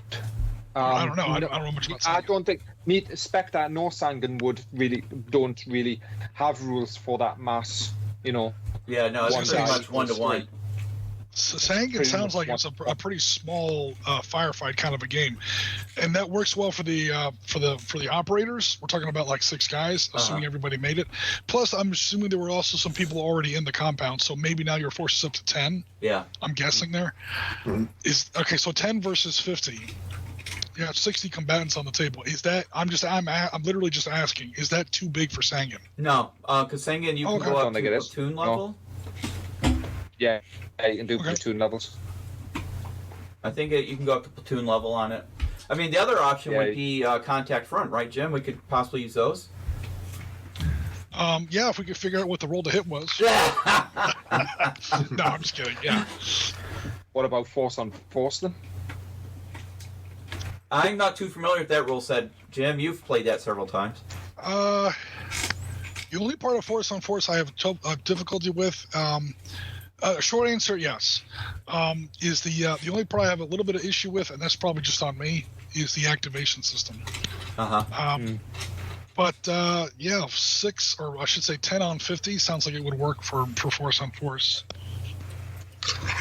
It's an older rule set, so I don't know if that's an issue. Well, I don't have a copy. I have one of the books. I don't remember which one, but I don't have the actual rule book. Okay. I think you can still order it as a PDF. Yeah. Through Osprey. I did message somebody. Somebody was selling the complete set of the books. So, speaking of which, I should message him again because he never messaged me back. Said he was going to. Yeah. I mean, I guess we'll have to look at it. I wanted to use a rule system that's actually still in use. Yeah, that's what I was going to ask. Did you want to use a living rule set, so to speak? Because that way, if anybody else wants to give this a shot or anything, they have that. And so, and we do work with Dish Dash Publishing, the guys behind Sanguine and Spectre. So I would prefer to use rule sets that we, have relationship with people with. I mean, I would weigh it up. I would have a look at both of them, and I think both of them have got their merits in doing it. It's just, if you want to go down the route of having a little bit more, shall we say, customization with your units, especially with the operators, you might want to look at Sanguine. I think we could make Sanguine work. I think we could make Sanguine work. And the nice thing about Sanguine is we have that RPG aspect of it, I was going to say, you mentioned earlier which of those 2 games has more of a wound mechanic? Sanguine. Yeah, then I would probably say if Sangan isn't too small, or you know what I mean. If it doesn't handle, if this battle would be too big to do in Sangan, because our operator force is very small. Yeah. 6, assuming all of them make it. Which I'm designing the transit game. I can promise you, not all of them are going to make it. Oh no. No, but seriously, assuming all 6 of them make it, and there's a handful of guys already in the compound, you're talking about maybe 10. And if your game is just you get hit, you're eliminated, that force level is going to drop really fast. Yeah. So if you have a wound mechanic in there, okay, this guy's hit, he's still operational. He's hit again, he's at -1. Okay, now he's finally out. I think that might work a little bit better from a mechanical perspective. Yeah. No, I agree. Otherwise, the battle might end with horrific speed. So I say we just go with Sangan, and we can customize it. And nice thing is, since we know the guys that write it, we can always reach out to them and to get some help. Yeah. With adjusting any rules for for the insurgents and stuff as far as numbers and things. So, and I bet they would be very, very interested in working on this project with us. Yeah, they probably would. It might be worth reaching out to Colin. Yeah, I will definitely reach out to Colin. Colin, if you're listening. Contact me. As much as I love Spectre, I just think for this, I think Sangan might work as a slightly better I think I would agree with that one. It definitely has that feel of it. I mean, there's a lot of Spectre aspect to this game, as far as the one-on-one, PMCs, GRS in this case, that you could get into. But, you're still looking at one-to-one miniatures, whereas this one we want to do a hybrid, and with kind of the RPG aspect and stuff of it as well, because we are playing specific characters and things. Sangan might definitely be the better choice. So Jim, Gaz, Ralph, everybody. So as far as doing the live stream, so I guess when you don't have gameplay on Sundays, Jim, or if you want to do Thursday night. So just for everybody, we're not gonna do a schedule as far as like Tuesday nights anymore. It will be Thursday. It will be our live streaming night, and then we will do something on Sundays. When we try to add more stuff, it just gets too complicated, and real life unfortunately gets in the way in a lot of things. So are you good with that, guys, as far as life? Yeah. So we're committing to Thursdays and Sundays. Yeah. Okay. Yeah. So what time Thursday? Being 6 hours ahead of you guys here. Well, I mean, even Gaz, if you want to do something, because obviously with the time difference, a lot of the people that are overseas don't get to see the live stream. So, it would be nice to have somebody on your side of the pond that would do a live stream, for the audiences over there. Because the UK, if you look at our demographics, the UK is our second largest audience. So, then it's Australia, believe it or not. So it's all Gaz. Wow. Yeah. I could use some Sundays off. But, Gaz, I usually stream on Sundays, and my stream on Sunday, I usually start pretty early. Okay. No matter what I'm running, it's usually 12, 1, maybe 2 o'clock my time, and I'm only 5 hours behind you, so it would be like Sunday evening. Yeah, Sundays would be fine for me. It would just be the Thursdays that would be I mean, if you're open to doing a Sunday show here and there, that would be awesome. Yeah, and then Jim and I can handle Thursday nights. Yeah, that's cool. And then we'll just have to put a schedule together. We'll talk about that in our meeting, but so that gives people an idea. And then Jim, I think just for subject matter, Marty, Chris, and I will take Thursday night and we'll start painting up miniatures. And, well, some of us can. Some of us are retarded and can't. Well, so Thursday night is our VFW meeting, and since we're both officers, there's one Thursday night a month that we're not available. Okay. So, just which is fine. on that one. I mean, we can work it out, but, Specifically. Have you seen how big your board needs to be, G? What's that? Have you seen how big your board is? No, how big does it have to be? Because I'm looking at... I think they said that they were going to be a little flexible with the scale. Yeah, a little flexible. I'm looking at a distance of approximately 660 yards north to south. Yeah. Right, I've got 600 feet by 300 feet. Okay, so Jim, you're the scale expert. 10.7 foot by 5.35 feet. Oh, that's easy. 6x4 table. So we can do a 6x12. So if you do a 6x12, you're banging. And that'll give you room for the road just outside the guard. 6x12 it is. 6x12. Come on, this is America. We go big. So You need some shrubbery. Plenty of space over here. we're gonna need you to put a heater in your garage, G. No, we can use the pool table downstairs. Well, that's half of it. It's a reason to buy a second pool table. Straight away. Yeah, there you go. We always wanted that air hockey table, right? Right? 6x12, or we could shrink it down. Because a lot of it's just orchard and vineyard anyways, right? Yeah. So, I mean, we could go 4x8. Yeah. We could fit it on one sheet. We'll do 4x8. Let's make it a little bit more manageable. That's a big kit, by the way, as well. That's That's okay. a nice big kit. That's Sarissa I've done. Yeah, well, I got There's the a couple Sarissa people on compound the coming, and then we'll just have to foam build things, the other ones, and the walls. And trees, it's no big deal. We can use HO trees or O scale, whatever. In the swimming pool. Swimming pool will just be a blue something on the ground. So. Yeah, just a cut square of blue. Well, I'm not getting fancy making a real pool. Sorry, guys. That ain't happening. But by that, Sarissa do one, don't they? In the apocalypse set. They probably do. They do. There's a swimming pool you can buy in the Sarissa sort of apocalypse set. They do. Stop. There's pools and... So we'll go 4x8 for the compound. You gotta fill the pool with like some sort of a clear gel. Oh, I have modeling water here on my table. So that before it dries, you can get like an insurgent and put him in like the face down position. Kind of leave him in there. Yeah, all the patio furniture and stuff. Because there's actually photos of the pool after the attack. Yeah. You know, it's got like patio furnitures and pillows and just debris in it. But yeah, a dead guy floating in there's much better. Oh, there you go. So it looks like Charlie Sheen's pool after like a 4-day weekend. Right. Yeah. Just wreckage everywhere. Winning. All right, cool. So we've got a plan. Sounds good. We're almost up to 2 hours on this broadcast, so I think anybody have any final thoughts before we close out the show today? Yeah, you talk a lot. There's one small piece of news which I think people go for it. may have seen, may not have seen, as from the middle of January, Spectre are bringing back all their vehicles. Okay, because they shipped it out, right? They farmed it out? Yeah, they farmed it out, or they've outsourced it to an external company. So from the middle of January, they're going to be back in. You can pre-order now. It looks like all the Humvees are there. The BTR 82A's on there. The BMP 1's on there as well. Are they going to have the turrets available as well? I'm just going to check. Because I have my one vehicle and I do not have a turret for it. Is that one of the Hummers? No, not the Hummer. The what do they call it? The it's not an MRAP. MATV? Oh, you mean the JRTV.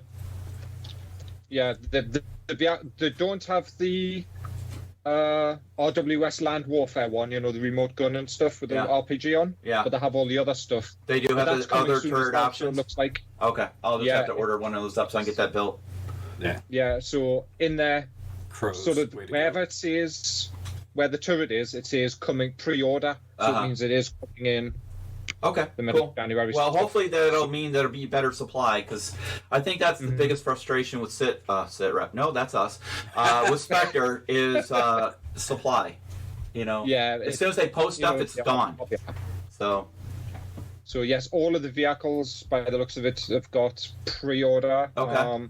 The Humvee has pre-order on it. The JTV has pre-order on it. The LTV's got it on as well. Okay. So it looks like all of their vehicle stock's coming back in the middle of January, which is nice. Yeah.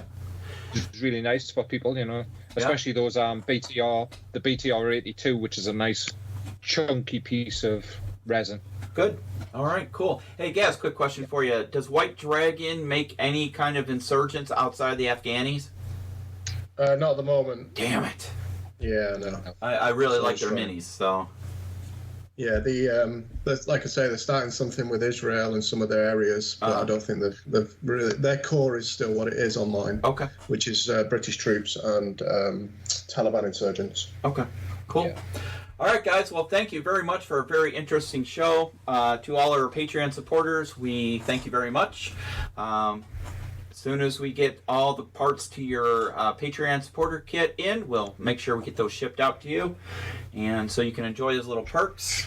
and catch our live streams on Thursday nights at 7 p.m. Central and Sundays at times to be determined. Do you have a set time, Jim, that you prefer, or do you just based on your schedule?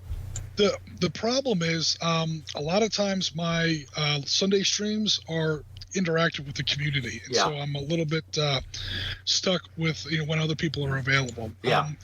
Normally it's about 1 or 2 o'clock Eastern time. That's going to be about 6 to 7 GMT. That's what I'm streaming by myself. That'll probably be the time tomorrow. Of course, that'll have already happened by the time this goes out. But yeah, that's the reason I can't really confirm or commit to a scheduled time. If we're lined up to play Tactical Combat Middle East 1991 and the guy I'm playing with can't play till 3, or he wants to play at 11, we game Darkstar with people literally in China, Australia, Canada, all over the U.S., Ireland, Germany. It's the time zones are a nightmare. So the Sunday streams are a little weird time-wise, and that's kind of why. Gotcha.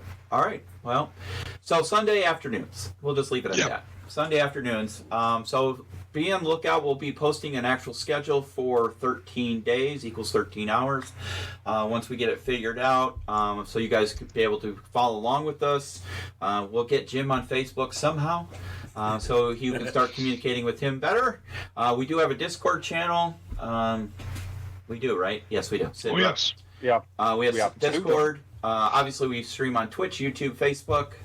And if you want to support us on Patreon, just look us up on SitRep Podcast on Patreon. We appreciate your support. And buy merch. I am drinking my Lifer juice out of my official SitRep mug. Jim, you got your T-shirt you usually wear in the live streams. I have mine. I got to get a sweatshirt. Ralph, where's our new graphic, buddy? We need our new logo. It'll be on its way. Don't worry. I will get around to doing it. Okay. All right, guys, until the next time, this is G for Marty and Chris here in the United States, for Jim down in Florida, for Gaz and Ralph over in the United Kingdom. And until the next time, we will see you then. Take care.